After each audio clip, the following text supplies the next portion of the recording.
В Сыктывкаре стартовал 8-й республиканский конкурс профессионального мастерства «Коми Велодыч» – «Коми-учитель». За титул борются 13 педагогов. Это и учителя, и воспитатели, которые прошли в финал после заочного этапа. Павел Королев о тех, кто прививает любовь к родному языку с детства.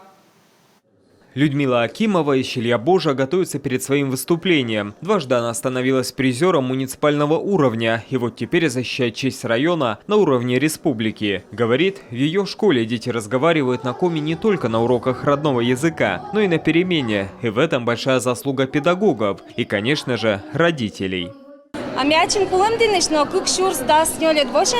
Я родом из Усть-Куломского района, но с 2014 года преподаю родной язык в Щельябоже.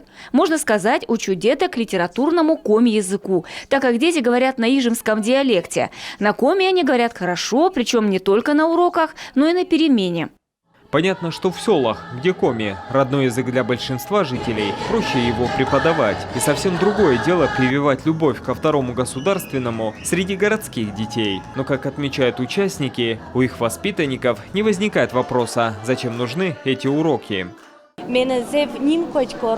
Мне очень приятно, когда ко мне приходят мои выпускники, которые уже учатся в школе. Они говорят: Светлана Ивановна, спасибо, что так хорошо учили нас коми-языку. Нам сейчас намного легче в школе, и родители их тоже очень благодарны.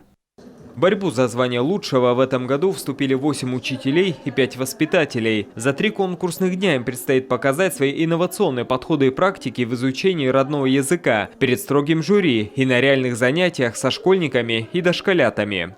Конкурс непростой, так же как и любой профессиональный конкурс. Самое главное – это практическая часть, то есть это будут открытые уроки, открытые занятия.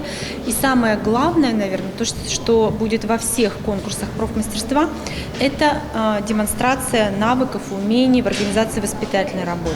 То есть классный час, занятия, которое будет посвящено теме воспитания. Имена победителей конкурса «Коми Велодыч» назовут 15 февраля. Именно они будут защищать честь республики в Москве, где уже соберутся учителя родного языка со всей страны. Павел Королев, Олег Костромин, телеканал Юрган.